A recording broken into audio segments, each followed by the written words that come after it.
Baik, terima kasih Bang Haji, Pak Ahmad, Pak Ketum, Prof. Imran Kotan, dan Prof. Yudi. Saya agak kaget ini, kok tiba-tiba saya yang diminta dulu. Tapi nggak apa-apa, saya pikir saya tadi yang ketiga. Jadi begini, Bapak Ibu sekalian, pertama adalah kita tahu bahwa setelah Perang Dunia Kedua, tidak ada satu negara pun yang katakanlah tidak bersepakat bahwa ketika ada perang, perang itu adalah perang agresi. Karena perang agresi sudah tidak diperbolehkan lagi. Sehingga apa? Kalaupun nanti terjadi perang, ya setelah Perang Dunia Kedua, itu dilakukan karena dua alasan. Pertama, karena dimandatkan oleh Perserikatan Bangsa-Bangsa lewat Dewan Keamanan PBB. Yang kedua adalah dalam rangka mempertahankan diri, the right to self-defense, pasal 51 Piagam PBB. Nah, itu yang terjadi. Uh, tapi lagi-lagi, kalau misalnya terjadi perang, lalu siapa yang menghakimi? Siapa yang berhak mengatakan bahwa ini perang benar atau perang salah? Itu yang sulit dikatakan. Karena kita pernah, ini Pak Prof. Imron Kotan, saya yakin dulu pernah berjuang sebagai seorang diplomat ketika kita mengatakan kepada dunia bahwa Timur Timur itu berintegrasi dengan Indonesia. Ya, sementara kita oleh banyak negara, termasuk negara Barat dan Amerika Serikat ketika itu dianggap kita melakukan aneksasi terhadap Timur Timur. Ya, dan ujungnya adalah memang resolusi Majelis Umum PBB dan kita kalah, jadi kita dianggap melakukan aneksasi itu meskipun resolusi Majelis Umum PBB tidak memiliki kekuatan seperti Dewan Keamanan PBB. Timur Timur akhirnya menjadi Timor Leste setelah tahun 1999 berdasarkan jejak pendapat. Jadi bukan berdasarkan resolusi ini. Nah, dalam konteks yang sekarang kita lihat, saya melihat dua negara juga membasiskan diri atau mendasarkan diri pada alasan bahwa saya menjalankan apa yang disebut sebagai pasal 51 Piagam PBB. Meskipun kalau kita lihat Amerika Serikat sudah mengatakan bahwa ini suatu invasi. Kenapa dikatakan sebagai invasi? Karena dia melihat bahwa Rusia menyerang wilayah integritas dari Ukraina. Tetapi kalau kita lihat pandangan dari Rusia, Presiden Putin atau duta besar uh, Rusia yang ada di PBB, dia mengatakan bahwa sebenarnya kami ini menjalankan hak bela diri atas dasar apa? Atas dasar dua negara yang berpisah dari Ukraina. Nah, ini Prof. Yudi lebih tahu Republik Rakyat Donetsk dan Luhansk itu tanggal 22 Februari itu diakui oleh Rusia. Diakui oleh Rusia dan menurut Rusia atas dasar fakta pertahanan di antara mereka, maka serangan terhadap dua negara ini adalah serangan terhadap Rusia. Sehingga mereka masuk ke Donbas gitu ya, perbatasan. Nah, mereka masuk di situ, tetapi memang dalam perkembangannya kok tiba-tiba ke Kiev. Artinya sudah bukan lagi di Donbas, tapi pergi ke ibu kota negara. Pertanyaannya apa? Nah, rupanya pertanyaannya adalah lagi-lagi pasal 51 Piagam PBB yang mengatakan bahwa ada kekhawatiran bahwa Presiden Ukraina saat sekarang ini akan lebih berpihak pada NATO dan Amerika Serikat dan kemudian mau menjadi anggota NATO, Uni Eropa. Dan menurut Soviet ini merupakan ancaman terhadap keamanan mereka, pertahanan mereka.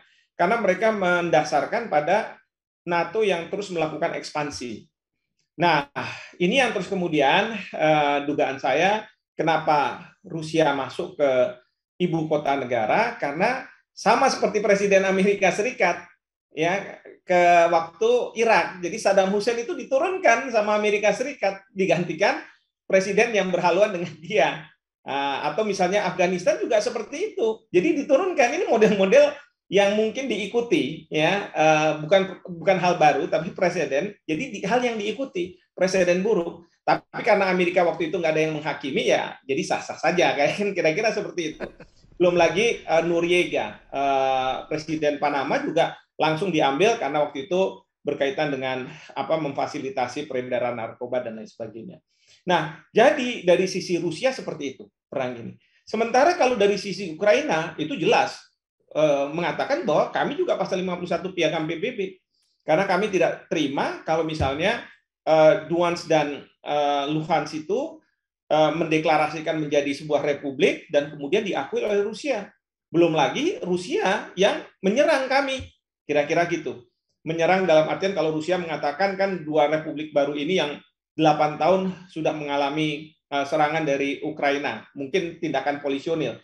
Jadi ingat, kita ini di Indonesia dengan Belanda, kalau kita tahun 45 sampai 49 itu mengatakan Belanda melakukan agresi terhadap Indonesia. Karena kita sudah merasa diri kita negara. Tapi kalau Belanda mengatakan enggak, kami melakukan tindakan polisionil karena Indonesia baru tahun 49 mendapatkan kemerdekaan dari kami. Ya, ini memang kelihatan terminologi, tapi punya makna yang sangat mendalam ketika ada konflik bersenjata antar dua negara. Nah, itu yang saya lihat. Ya, jadi Rusia ada kekhawatiran bahwa dia menjadi ada ancaman yang dia harus hadapi dan dia akan mengatakan saya daripada menunggu sampai saya diserang, saya akan serang duluan. Dan memang Presiden Rusia sudah mengancam juga kalau sampai Ukraina bergabung sama NATO maka akan diserang. Nah, terus kemudian dari Ukraina sebagai negara independen tentu ada proses demokrasi. Dalam proses demokrasi itu ada presiden yang terpilih dan kemudian presidennya itu sesuai mungkin dengan kehendak rakyat ingin lebih berpaling kepada negara-negara Barat, Eropa Barat maupun Amerika Serikat, kan seharusnya ya silahkan itu. Tapi Rusia tidak bisa terima karena menurut Putin Ukraina ini bagian dari Rusia. Nah, tapi cerita ini bagi kita bagaimana? Indonesia. Kalau menurut saya, bagi kita Indonesia, seharusnya bukan dalam artian gini, kita harus netral terus kita nggak ngapa-ngapain, bukan. Pertama, saya setuju dengan apa yang disampaikan oleh Bapak Presiden. Stop perang. Karena apa? Amerika Serikat menggunakan pasal 2 ayat 4 dari Piagam PBB. Pasal 2 ayat 4 mengatakan bahwa kalau ada serangan dari negara lain terhadap negara ini, nah ini nggak boleh, gitu kira-kira seperti agresor itu. berarti dia. Agresor. Ya. Tapi Bapak Presiden melihatnya itu dari pasal 2 ayat 3 Piagam PBB. Bahwa kalau ada sengketa antar negara, harus diselesaikan secara peaceful. Peaceful means. Yang tidak membahayakan pada keamanan dan perdamaian internasional dan keadilan. Jadi basisnya itu pasal 2 ayat 3. Nah, tapi sayang saya harus katakan saya lihat pernyataan resmi dari Kemenlu, mereka mengatakan bahwa ada nih di poin 2-nya, bahwa serangan terhadap Ukraina is not acceptable, unacceptable. Tidak bisa diterima. Lah, berarti kalau kayak begini, itu ikut di pasal 2 ayat 4. Sama seperti poin pertamanya itu pasal 2 ayat 4. Ya, menurut saya ini nggak tepat. Tidak gitu. Konsisten ya, Prof, kalau begitu kelihatannya. Nggak konsisten antara Presiden dengan Kemenlu. Ya. Itu yang pertama. Yang kedua, yang saya lihat bahwa kalau digunakan pasal 2 ayat 4, berarti kita kayak model Amerika, menjudge bahwa ini udah salah. Sudah berpihak. Dan kita nggak akan menjadi solusi bagi konflik ini. Saya berharap Indonesia bisa menjadi solusi bagi konflik ini. Untuk apa? Pertama, yang kita harus fokus adalah pada rakyat sipil di Ukraina. Tidak boleh rakyat sipil menderita akibat perang ini. Baik. Itu yang harus kita lakukan.